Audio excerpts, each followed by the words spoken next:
Ô, frio bom, minha gente. Ô, coisa boa. Não reclama. Aqui nesse podcast você não vai me ouvir reclamar de frio. E é sobre isso, tá? Porque na cidade onde eu moro, pra eu usar uma blusinha de frio dessa aqui, meu amor, é um evento canônico, tá bom? Então, não reclamarei. Do calor, talvez eu venha aqui reclamar, tá? E a gente pode dar a mão nessas horas, mas do frio, não. Eu sei, e você sabe, que todos nós que trabalhamos de casa, é numa hora dessas que a gente coloca, ó que bonitinho, uma blusinha, um suéterzinho fofinho, né, arruma e tudo mais. Mas daqui pra baixo é a calça de pijama, uma meia do marido e um chinelinho havaiana branco das tiras azuis. Eita, azuis claras? Ih, já errei aqui. Já errei, mas vocês entenderam, né? Aquela chinelinha havaiana, tira azul claro. Esse é o look de hoje. E tá super liberado, tá? Porque a gente tem licença poética pra isso. Vou soltar a vinheta e já entramos com o assunto. Ok? Bora lá. Solta a vinheta, lindinha. Ai, gente, eu posso falar?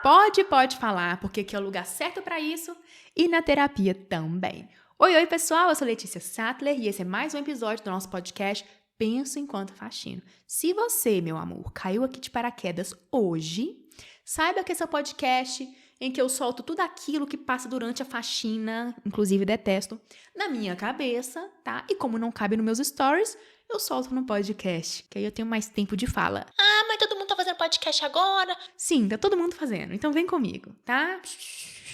Sempre tem um chato, né? Então vamos lá, prossigamos. Esses dias eu tava conversando com a minha mãe. Vocês vão ver que todo o episódio eu vou chegar aqui falando que eu tava conversando com alguém. Normalmente são conversas que eu fico digerindo por um tempo e aí eu venho e trago pra vocês. Mas eu tava conversando com a minha mãe sobre como eu me sentia quando criança, quando eu escutava de pessoas da minha família me chamando de sonsa. Eu escutei isso muitas e muitas e muitas vezes. E eu acho que só depois que a gente chega numa fase adulta, né, a gente vai amadurecendo, a gente consegue entender o quão injusto, às vezes, algum tipo de comportamento, né, de familiares, de amigos, de pessoas do convívio próximo, de como foi injusto esse comportamento com uma criança. Às vezes são comportamentos que a sociedade ou os familiares falam que, nossa, mas tem maldade nenhuma. Às vezes, a gente faz com essa justificativa que, tem maldade nenhuma, é pra pessoa acordar, não, vamos lá. Mas que, no fundo, são sementes que são lançadas na vida dessa pessoa, tá?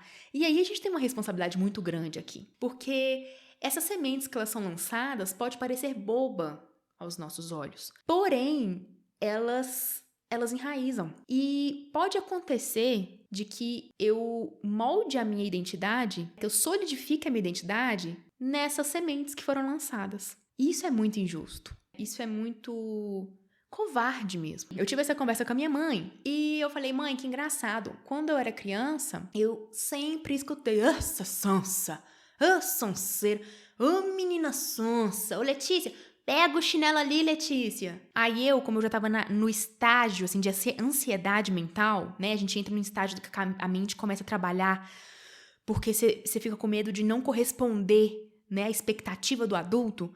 E aí, tipo assim, não é que você não entendeu que o chinelo tá ali. É porque a mente não deixa você tomar atitude nenhuma. Porque você já sabe que você vai levar, né? Que você vai ter... vão ter um tipo de reação indesejada sobre você. Aí, então, não é que eu não tava entendendo, mas era uma paralisia. A ansiedade que gerava era tão grande que eu falava, ai meu Deus, se eu não pegar o chinelo certo, eles vão... Se eu não for com a agilidade correta, eles vão me chamar de sonsa.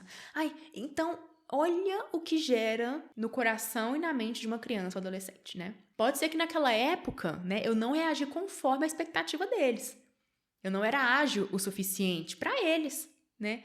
Mas olha o que eu carreguei, a bagagem que eu carreguei, né? Então falei com a minha mãe, como que eu, às vezes, entro num estágio de ansiedade antes mesmo da pessoa vir conversar comigo? Na minha adolescência, então, dava desespero. Algum familiar ia vir me pedir alguma coisa ou fazer alguma coisa, eu já falava, eu não vou corresponder à expectativa. Lógico que não era nessas palavras que eu pensava, né? Mas hoje eu entendo que era isso, porque era simples, né? O pensamento era simples. O que eu pensava é, eu não vou conseguir fazer o que eles estão me pedindo. Nem sabia o que eles iam pedir. Mas eu já me preparava porque eu era a sonsa. Eu não vou entender o que eles estão falando. Quando a gente se permite sentir de novo e voltar atrás e falar, cara, por que fizeram isso, né? Aí vem aquela dor da criança. Aí é quando a gente volta naquela dor da infância, vamos dizer assim, E parece que a gente volta a ser criança, que a gente sente aquilo de novo. E eu falei com ela, qual que era a necessidade de falar assim? Pra quê? E é engraçado que a gente se identifica com pessoas que passam por isso. Eu tive uma irmã, né? Hoje ela não tá mais aqui entre a gente, né? Mas eu lembro que na infância, quando ela era criança, eram as mesmas falas que eram dirigidas a ela. Eu não me lembro de protegê-la, mas eu lembro de ouvir falando assim com ela e a dor vinha em mim. Por quê? Porque eu me identificava com aquilo. Eu sei o que é ouvir. Ô, sonsa! Ô, menina macaqueira! Deixa de ser macaqueira! Então aquilo me gerava uma raiva em mim, porque estão fazendo com ela o que fizeram comigo. Macaqueira era uma coisa que a minha mãe falava muito comigo. Ô, menina, deixa de ser macaqueira. Eu até pesquisei aqui pra ver o que é macaqueira, gente. Porque eu entendia por macaqueira uma pessoa tímida. Porque eu lembro que quando vinha essas falas, era quando eu tava com muita vergonha, quando eu ficava sem jeito perto das pessoas, né? Aquele trem deixa de ser macaqueira, dá bom dia. Não necessariamente, eram coisas ditas por maldade, tá? Mas que se a gente não parar pra pensar que a gente tem uma responsabilidade muito grande sobre o que a gente fala na vida dos nossos filhos, né? A gente vai normalizar tudo. A gente normaliza falar de qualquer jeito. E tá nem aí pro que aquela pessoa tá sentindo. Aí quando vira um adulto, o filho vira um adulto, não entende por que ele te trata assim. Ou não entende por que ele tem certo tipo de reação com você. Mas que se for cavar, tem um pouco a ver também daquilo que você deu, né? Eu não tô falando que todo mundo vai sentir desse jeito. Então todo mundo que é chamado de sonsa vai ficar sentindo assim. Não, cada um sente de um jeito. Então isso não é mimimi, tá? Você que tem mania de falar que tudo é mimimi, não precisa ficar, tá? Porque aqui a gente vai falar um pouco de mimimi, sim. Mimimi, entre aspas, tá? Mas a forma de sentir de cada um é diferente. A forma que eu me sentia é que eu era aquém das pessoas. Por quê? Porque eu era da roça. E aí eu acho que entra muito aquela questão do mimimi mesmo, que as pessoas falam, né? As pessoas falam, que mimimi, hoje não pode falar nada. Não é que hoje não pode falar nada. Hoje, que bom que o presente te convida, meu amor, a pensar um pouquinho sobre a sementinha que você lança no coração da outra pessoa. Porque pra você tá tudo bem, mas o outro, ele vai reagir de forma totalmente diferente, talvez. E era assim que eu recebia esses tipos de brincadeiras, né? Tô fazendo aspas aqui de novo. Era assim que eu me sentia, então eu era boba. Eu me sentia, as pessoas acham que eu sou boba, as pessoas acham que eu tô atrasada. Eu já entrava em crise de ansiedade de ter que resolver algum problema pra alguém, porque eu era sonsa, né? Não, sempre fui macaqueira, então não tinha jeito com as pessoas. E hoje eu acho que eu tenho uma capacidade social ótima. Onde eu entro, eu consigo conversar, né? Então já pensou se eu tivesse essa coisa de ser macaqueira? Já pensou se eu tivesse permitido que isso se enraizasse mais ainda dentro de mim? Provavelmente eu não ia estar nem aqui fazendo vídeo pra vocês. Eu ia estar quietinha na minha, né? E aí vem a questão sobre o impacto que você tem na vida dos outros, o impacto que eu tenho na vida dos outros, direta ou indiretamente. Indiretamente, eu ouso a dizer que a gente não tem controle, tá bom?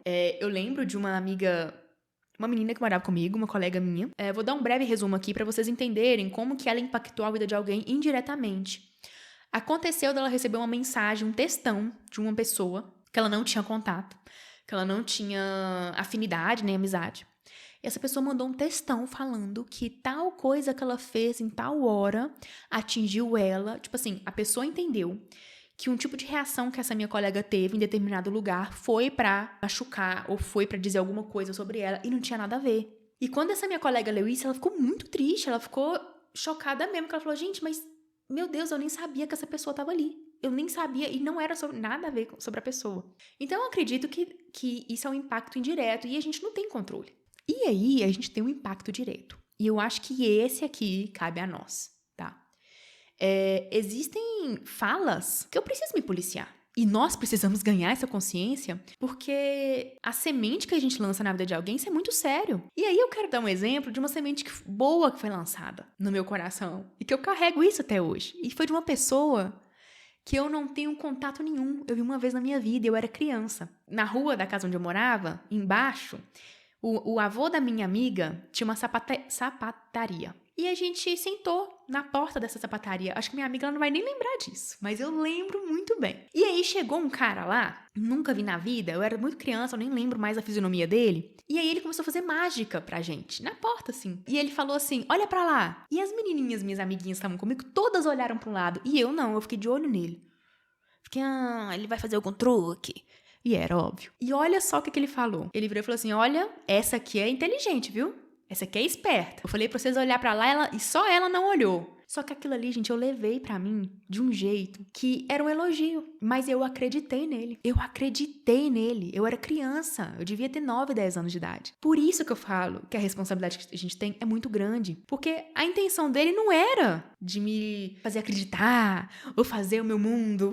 Não era. Foi um comentário normal que normalmente a gente solta, né? Inteligente aquilo ali, hein? Mas eu acreditei naquilo. Aquilo foi tão forte a mim que eu carrego isso até hoje. Eu acreditei que eu era uma pessoa inteligente. Eu acreditei que eu era esperta. E eu vou falando trem com vocês, eu acho que eu sou mesmo. Eu acho que eu sou esperta, gente. Olha pra vocês verem como que o negócio frutificou na minha vida. Então, assim, se a minha família do lado de cá falava que eu era sonsa, uma sonsa macaqueira, uma pessoa aleatória, nunca mais vi na vida, falou que eu era inteligente. E eu acreditei nele. Assim como eu acreditei na minha família também, mas uma parte de mim acreditou nele. E essa foi a parte que eu escolhi hoje, que eu carrego pra mim. Então aqui não é que eu quero falar que tá fazendo um drama. Não é isso. É uma coisa real. Muitas sementes são lançadas no coração, né, na vida de uma criança e de adolescente, e elas são regadas todos os dias. Então, se todos os dias eu cresço numa casa ouvindo que eu sou imprestável, é essa semente que eu vou regar. Se todos os dias eu cresço numa casa que fala que eu sou sonsa, devagar, é nisso que eu acredito. Às vezes a pessoa tem um potencial gigante dentro dela, mas ela acredita tanto na fala da mãe e do pai que ela atua dentro daquele personagem que foi pré-estabelecido pra ela. E isso é muito covarde da nossa parte. É muito covarde. Então, eu acho que a gente precisa ter consciência mesmo. Não é a política do mimimi, é a política da consciência. Às vezes, se você fizer dar uma rebobinada aí, tá? Aqui nós estamos falando da geração anos 90 pra baixo. Mas se você der uma rebobinada aí, você vai conseguir achar muita coisa enraizada dentro de você, porque foram coisas que você ouviu lá atrás dentro da sua casa. Foram coisas que você ouviu seus coleguinhas falar pra você durante anos dentro da escola. E você acreditou. E aqui eu não quero falar que a culpa é sua. Não é isso. Mas aí puxando pra gente, com certeza. Eu já fiz coisas, às vezes na época sem essa consciência, de fazer alguém acreditar em algo ruim sobre ela. Com certeza eu já fiz isso, todos nós já fizemos. Poucas pessoas, talvez essas pessoas são anjos de luz, que nunca fez isso. Que eu acredito que tem algumas, tá? Mas hoje, tomando consciência, a gente se policia melhor. Então não é que a gente tá criando pessoas fracas, né? A gente tá criando pessoas conscientes e que conseguem enxergar o outro como alguém, como uma pessoa. O outro, ele não é um saco de pancada, né? A pergunta que fica é, qual é a semente que você tá lançando na vida dos outros? Qual foi a semente que você já lançou? É claro que não tem como a gente voltar atrás, mas a partir do momento que a gente ganha consciência, que através disso a gente sabe escolher melhor essas sementes que a gente vai semear na vida dessas pessoas, né? Mas é isso. Eu tenho uma gratidão enorme por esse mágico que eu não sei quem é. E olha que a minha cidade era um ovo, hein? Não sei nem quem é essa pessoa que fez essa mágica lá. Eu lembro que era uma moeda e eu fiquei olhando pra ele e ele falou, essa aqui é inteligente, hein? Essa é esperta. E aquilo ali, gente, vocês sabem como é que frutificou na minha vida. Bom, meus amigos, eu fico com mais esse episódio aqui. Eu espero que tenha sido uma boa reflexão, porque tem sido pra mim. De forma alguma eu quero me colocar aqui como papel de vítima, mas como papel de uma pessoa também que tem responsabilidade sobre outras pessoas, né? E que com certeza eu já machuquei alguém também. E lembrar que a gente pode sempre escolher fazer o dia de uma pessoa, né? Eu tô muito fofinha hoje, acho que é o frio, gente. Bom, meus amores, hoje eu fico por aqui, semana que vem tem mais. Beijo, beijo, tchau, tchau.